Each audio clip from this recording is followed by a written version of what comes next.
Isa siguro ang Greece sa mga bansa na gusto nating mapuntahan.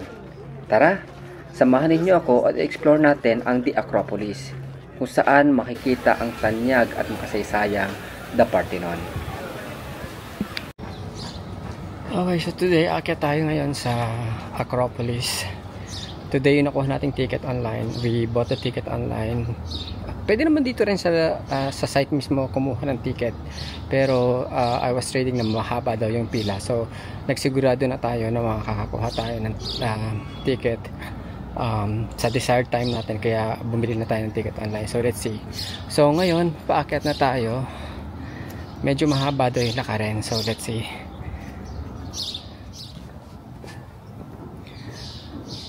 It's 7:15 in the morning here in Athens. So kung makapasin nyo, wala pa masyadong mga tao kasi maaga pa eh. Pero kapag mga medyo tanghali ng konti, punong-puno na to ng mga turista kasi ito nga yung main way papunta sa Acropolis. And hindi lang sa Acropolis eh, kasi marami dito silang pinupuntahan mga kainan.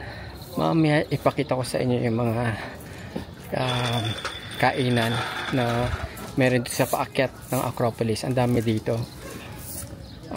It's a good location kasi syempre yung mga turista paakyat doon kailangan nilang syempre mainit, makakapagod, kailangan nilang uminom, kailangan nilang mag snacks. So maganda yung location. Okay, so ito nakikita nyo ngayon, ito yung Roman Agora. Okay, Agora pala, Roman Agora. Yung Agora pala, sa nabasa ko, Agora means market. So maraming agoras dito. Yung isa is yung ancient agora, tas ito yung Roman Agora. And so medyo bilisan na ako. Bibilisan ko na maglakad kasi baka malate ako. Kasi dapat kasi ang ticket ko is 9. So dapat nandun na ako ng 8:45. So hindi ko alam kung gaano kasi yung daan niya maano eh. Tingnan nyo yung daan niya. Medyo matarik. Ayan medyo matarik siya eh. And the only way to get there is to walk. Walang sasakyan na pinapaakyat doon. Ito mga nakapark dito yung sasakyan sa mga residents yan eh. Pero kung for example turista ka, tataxi ka pupunta doon, wala, it's not possible. So kailangan mo maglakad. And ano pala yung sapatos, dapat hindi siya yung nakakadulas kasi yung daanan niya marble. Papakita ko sa inyo mamaya, marble siya eh. So sobrang dulas niya, lalo na for example kapag basa. So delikado siya. Kaya dapat yung sapatos niyo kung aakyat kayo dito, yung maganda yung grip para hindi kayo madulas. So ito. Yeah. Konti pa lang nalalakad ko. Hingal na ako. Kasi sobrang tarik niya eh. Ayan o. Ayan, sobrang tarik niya.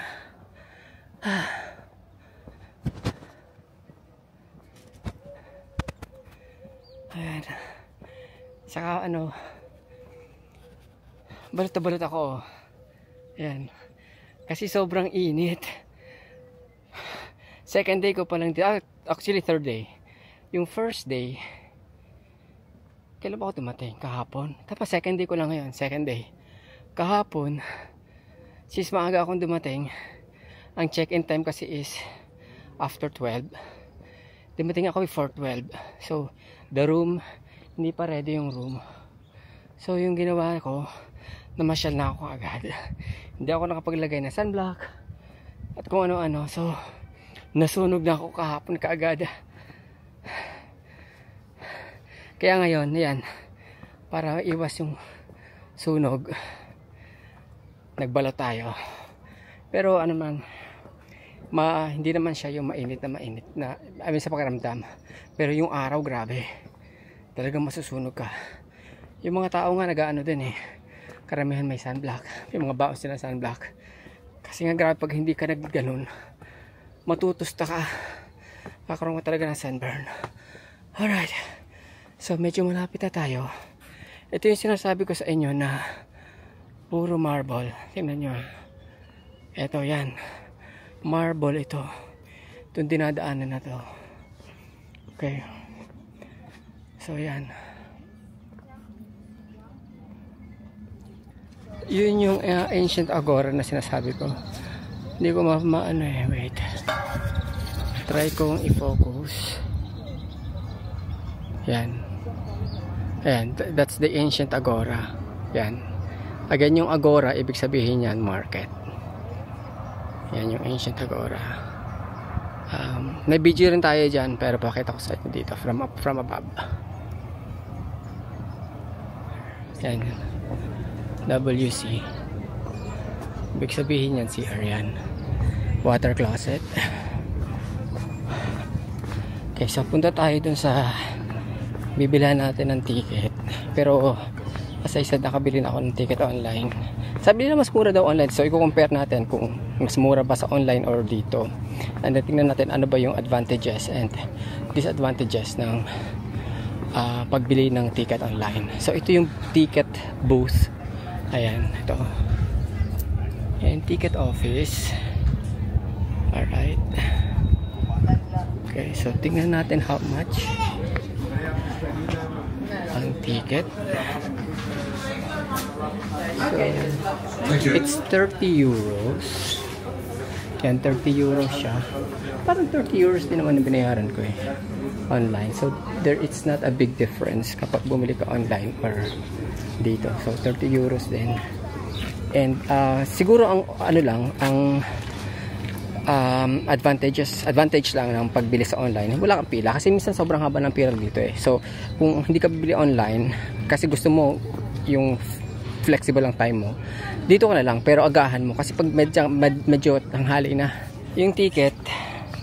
Tinanong ko kasi kahapon nagpunta na ako dito kasi nga I know na it's going to be a challenge for me finding the way kasi mga walang sign sa baba eh, walang sign kung paano pumunta dito, ano yung pass, walang sign. So nagtalong-talong din lang ako and so to make sure na hindi ako maliligaw, I will be here on time.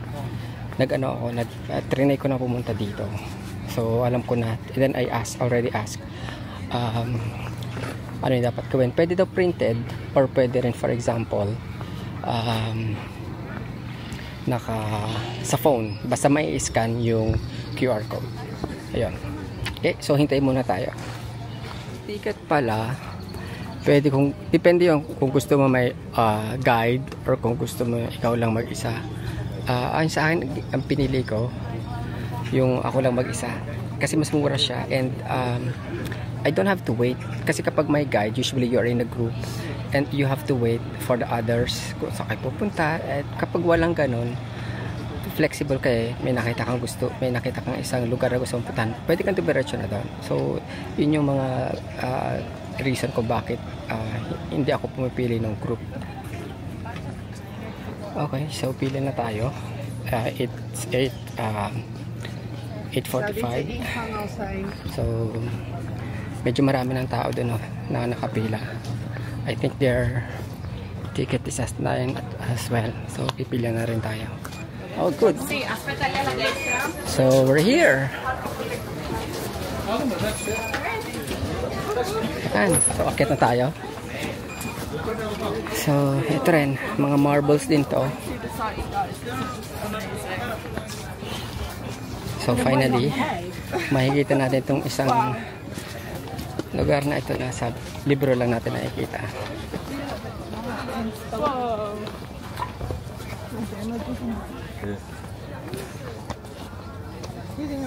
Okay. I'm thinking ano kaya itsura nito nung unang-unang panahon pa siya. I'm very curious how it looks like. Yung super, sobrang unang-unang panahon pa. Yung panahon pa rin na Plato, Socrates, ganon. Ano kaya itsura nito? So, by the way, yung ticket dito is good for 1 hour lang. So, after that, you have to exit. Ayan, so tingnan natin ano yung meron dito. Okay, let's see. Okay. Darf ich dir eine Hand geben? Darf ich dir die Hand geben? Okay. Benjamin, wir müssen zusammenbleiben. Parang theater siya. Oh, that's cool. Nick says yes. Okay, let's see. There you go. Siya, theater.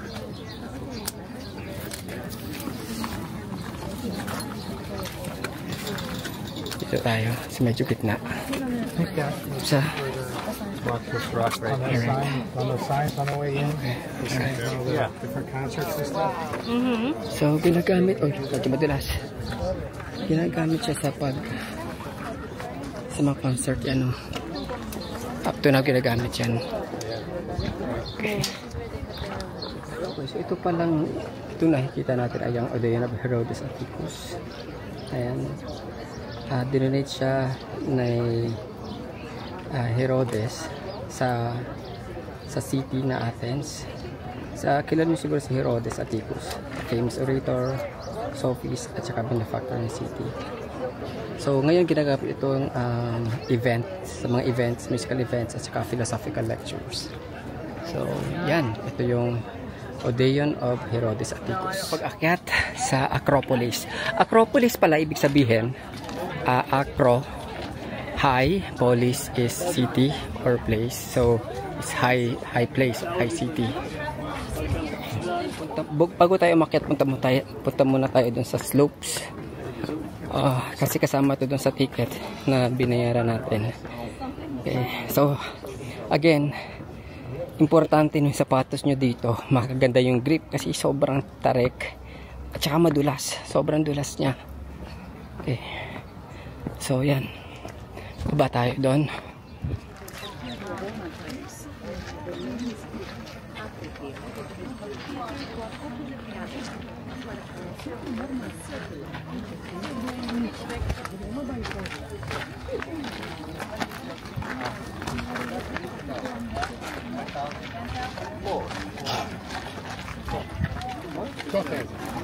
More.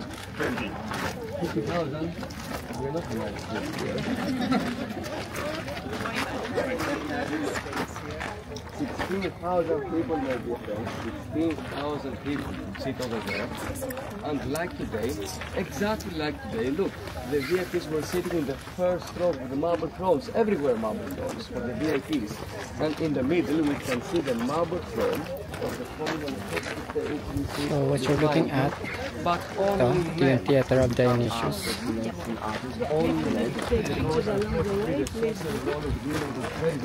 Theater of Dionysius.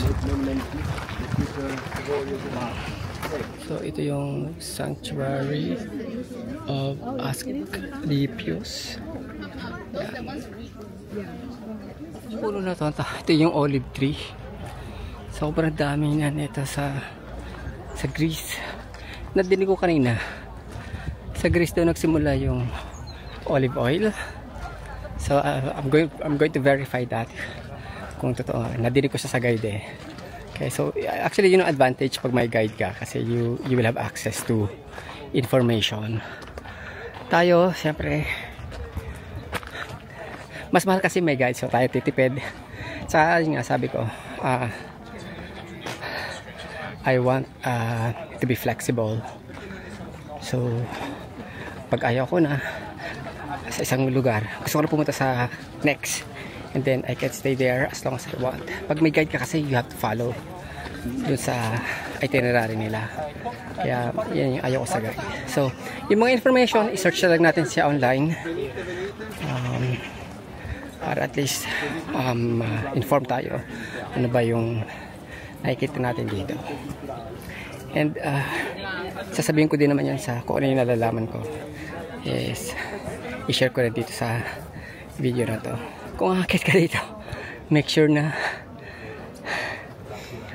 maano yung ready ka, ready yung tuhod mo. Dapat may dala kang tubig. So, importante na may dala kang tubig. Bawal lang yung yung disposable, bawal. So yung mga ganito pwede. Dati nabasa ko bawal yung bag, pero nakikita ko lahat sila may dalang bag, so pwede naman yung may bag.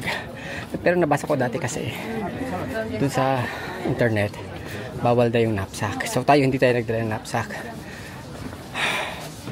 So, pero it's wrong information. Pwedeng magdala ng, wait, hinahanap ako ng, dito ako, I'm here, okay.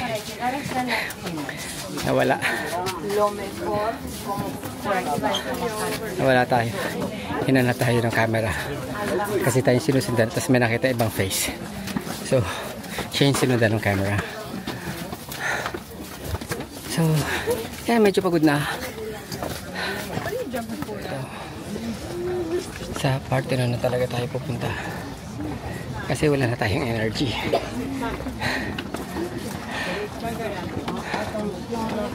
So huwag kayong aakyat na nakabalat ng sapatos. Kagaya na ito nasa harap ko, balat yung sapatos niya. Feeling ko nagmaltos na yung paa niya eh. So it's a no-no. Dapat rubber shoes. Rubber shoes. Maganda yung running shoes kasi mas maganda yung grip niya, tapos magaan. So ito na, let's see, ayan na, ito na yung hagdan, and then makikita na natin siya sa wakas. Okay. So so yan o, napaka ano niya, napakadulas. Ito na, dami ng tao. Yan o, Acropolis na may konting ano pala, turista na may konting Acropolis. Okay, sana pala umakita tayo kanina kaagad. After the Hill of Democracy, a little bit to the right of that is a rocky hill with people on the top. It's a steep rock which doesn't have any monument and no vegetation, no trees, just the rock and people standing on that. This is the famous Mars Hill or Areopagus. Areopagus. We find this name in the Bible. This is the hill where okay.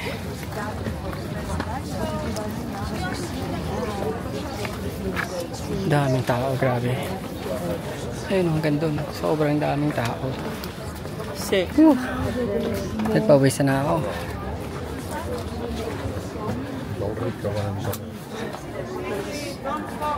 appreciation times it was much busier.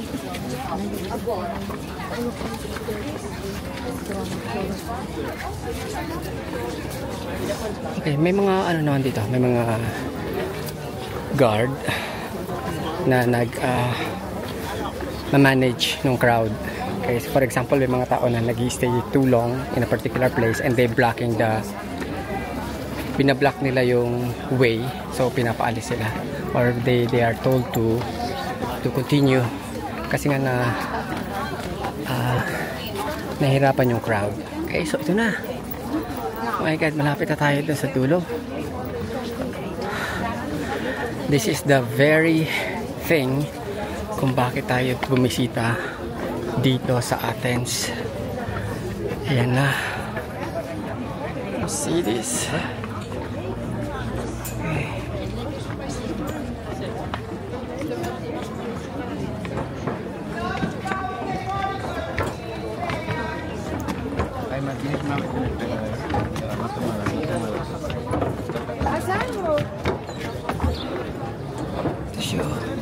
Puro columns. Ganda oh. Yung may mga parts dyan na restored na. Ayan, nire-restore nila. Babasahin ko bakit siya nasira. Kasi I'm curious bakit siya nasira. Is it because of natural disaster like earthquake or what? So babasahin natin yan. Then ilagay natin siguro sa description. Okay, so here we go. Here we go. Do not touch the marble. So marble lahat ito. So you see. Where part? God. Oh my God.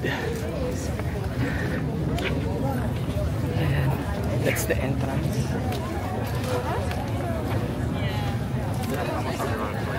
There you go.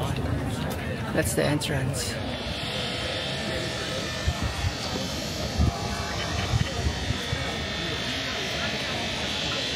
So guys, ito yung Parthenon. And this structure was dedicated to the Greek goddess Athena. Ayan. So ito yung reason kung bakit tayo nandito talaga.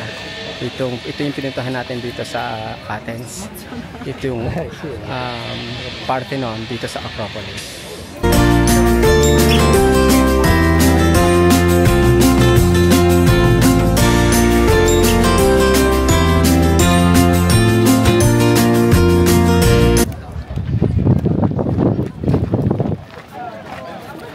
Okay, so ito, tapos na tayo. 1 hour na. Actually, I don't think na they are particular about the time. Kasi 9 to 10 yung ating nasa ticket. Pero I don't think na they will look at the ticket. Pero tapos na rin. Actually, 1 hour is enough for you to see everything here sa airphone. Pero, wow. It's wow. Talaga. Na, alam mo yun, yung dating sa libro mo lang nakikita. Ngayon, narating mo na. Talagang in person nakita mo siya. So it's something na wala, I can't believe my eyes hanggang ngayon. So although gusto pa natin magstay to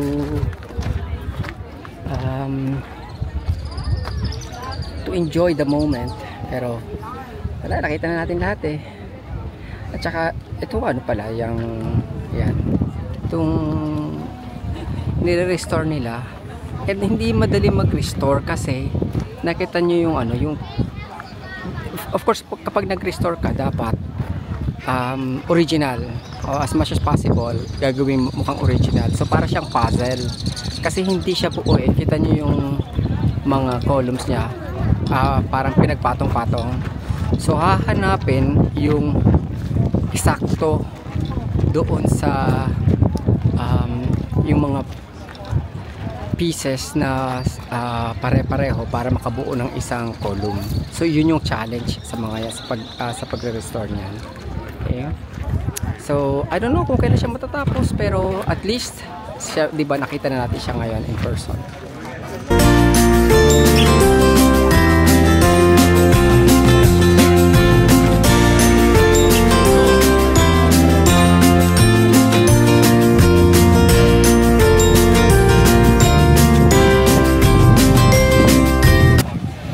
So ito, bababa na tayo.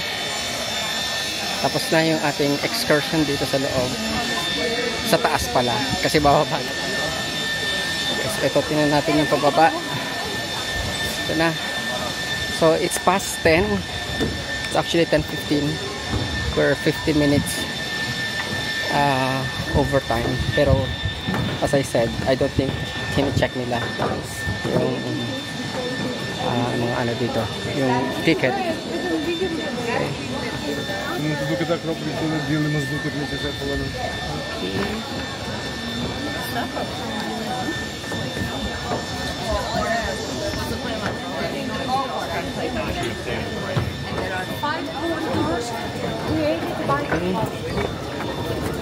Medyo nakakatakot bumaba kasi sobrang tarik niya oh. Sobrang tarik niya oh. Ayan. Tapos may mga ano sila doon, may mga security. They check, they make sure that people are going down. Ayan oh. Kasi they don't want that yung mga tao they stuck, para nagkakosya ng congestion. Ayan, so may mga ganyan dito. But syempre yung mga ano naman, yung mga tourist, kasi syempre di ba, you want to make the most out of it kasi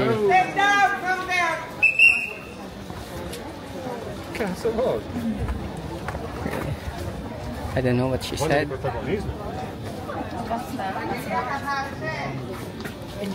Tsaka ano pala dito, yung mga marbles hindi pwedeng hawakan. It's not allowed. May mga dare na hawakan, and they were nasabihan sila na bawal ng hawakan. Oops. Come on, follow me. Follow me.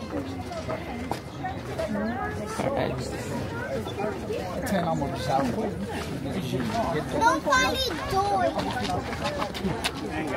Okay.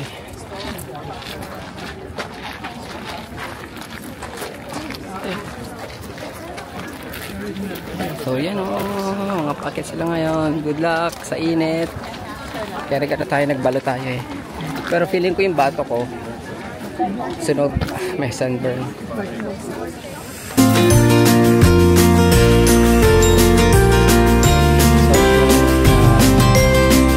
Part ng aspects